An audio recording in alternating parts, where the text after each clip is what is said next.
Well, this deal comes just hours after an Israeli attack on the southern suburb of Beirut, which Donald Trump condemned. The airstrike on Beirut killed 3 people and wounded 16 others.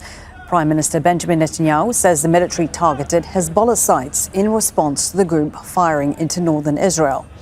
Lebanon has been a major sticking point in the negotiations, with Israel resisting pressure to stop its attacks. Well, we have Nida Ibrahim, who will be live for us in Ramallah in the occupied West Bank with the latest from Israel. But first to Zaina Khoda, who's in Tyre in southern Lebanon. Zaina, so firstly, how are Lebanese officials interpreting this agreement in the aftermath of Sunday's devastating attack in Beirut? Well, there is cautious optimism. There's also a sense of relief. As we made our way from the Lebanese capital, Beirut, to the southern city of Tyre, we did see traffic on the road, as you can see behind me. Some people have been returning to their homes, but there was no heavy traffic in the sense that we're still not seeing these large-scale returns. People are still cautious. They're waiting. They're giving this a few hours because really there's only a few details that have been made available, apart from that statement from the Pakistani Prime Minister, who said that a U.S.-Iranian deal has been reached and it includes a ceasefire in Lebanon. So we are at the entrance of the southern city of Tyre, which has been repeatedly hit during the past few weeks, and we're going to show you one village, Abbasiyeh, which also was repeatedly hit during weeks of fighting. This is a 4-month conflict. At least for now, there's a sense of relief that the killing and the destruction has stopped. Nearly 3,800 people were killed, nearly 12,000 people wounded in this conflict. And it's not believed to be the final death toll because many Hezbollah fighters are still buried under the rubble. As you can see, people are seeing this as some sort of a victory, at least those who support Hezbollah. They believe that Israel was not able to de-link the fronts between Iran and Lebanon, and that a ceasefire has been imposed. But I think it's very important to point out that the conflict has been frozen. It's not over yet. Why? Because the Israeli army still occupies territory in southern Lebanon. Dozens of villages are under Israeli occupation, and it's clear from Israeli officials that they are not withdrawing as part of this deal. Let me bring you in, Nida Ibrahim. You are, of course, following developments from Israel, from Ramallah and the occupied West Bank. Nida, as Zaina was saying, for now, we still have the Israeli army in southern Lebanon. The news of this deal emerged after Donald Trump publicly rebuked Prime Minister Netanyahu over his attacks in Beirut on Sunday. Do we have much reaction now from Prime Minister Netanyahu and Israel more generally about what they intend to do next?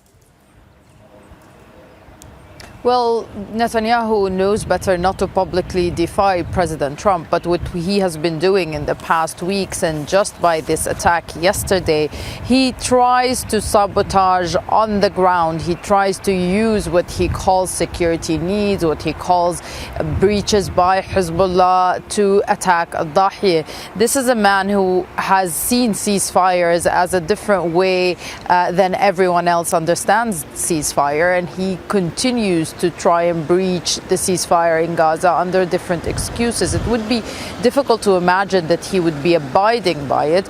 Maybe he will try and find a way to push further because it's important for him to show his people that at least he's achieving something in Lebanon while he could not achieve much in Iran. According to Yadda'ut Ahronot, that's the main newspaper in Israel, they say that part of the talks between President Trump and Netanyahu has included the insistence on not to withdraw from southern Lebanon. And Zaina, just coming back to you, you are, of course, in Tyre in the south, where the majority of Lebanese civilians have endured months of insecurity, displacement, economic hardship. You've been talking about this for weeks, if not months. Is there a sense at all amongst the people that you speak to that this deal could finally bring about some change to their lives?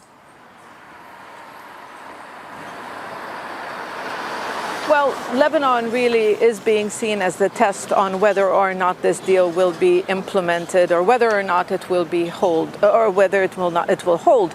Now, many people who we've been speaking to believe that the U.S. administration, the priority has been to end the regional conflict, to end the conflict with Iran and secure a peace deal with Iran, and that Lebanon was not the priority, unlike, of course, for the Israeli government, especially since many here see that the Israeli government failed in its strategic objectives, and that is to disarm Hezbollah. Yes, there seems to be, this seems to be part of a bigger deal, because on June the 22nd, Lebanon and Israel will hold a new round of negotiations in Washington, and what will be discussed, and the focus will be on Israel's withdrawal from southern Lebanon. How is that supposed to happen? Now, what's on the table? A gradual pullout where Israel will hand over territories to the Lebanese army. The Lebanese army will have exclusive control of these territories, and according to the U.S. ambassador, people will be able to return to their homes. So this is supposed to be a gradual process. So it's still too early, really, to say. People are hopeful. Some of them are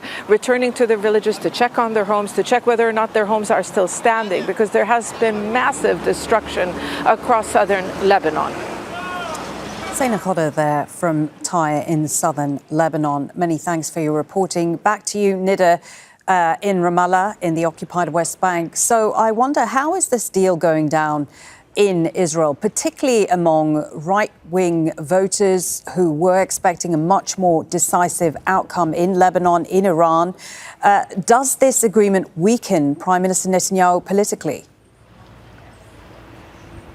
Definitely it does, because this is a man who has promised very big goals that he could not achieve, not in Iran, not yet in Lebanon at least. But you have confirmations from people close to Netanyahu, like Minister Miki Zohar, who has been saying this morning that Trump and Netanyahu are friends, that he will have some surprises for Netanyahu to help him win the election. So it really depends on which side of the spectrum these politicians are, and that's why the remarks are coming along that spectrum. But at the same time, you're talking about average voters who have been seeing Netanyahu for decades as the strong man of Israel, as someone who has been defying presidents of the US time and again in the benefit of what they believe is Israel's security and Israel's safety. And now that image has taken a deep hit, and that will no doubt affect Netanyahu's popularity, as we've been seeing him dwindling in recent polls. But that on the ground, that he could not diminish the attacks from Hezbollah, that he had to respond to ceasefires, that he might actually have to withdraw his troops from southern Lebanon, that he could not topple the regime in Iran, that he could not deal with Iran's ballistic program as well as the nuclear program. All of these issues he's been promising his people with, and he could not fulfill. So that will no doubt have an effect on his popularity, on his standing in the Israeli society. But he will definitely, as we know Netanyahu, he will try to lobby, he will try to hold on to power until the very last minute. And how would that be? How will he try to cling to power? We'll have to wait and see. Nida, thank you for that. Nida Ibrahim there for us in Ramallah.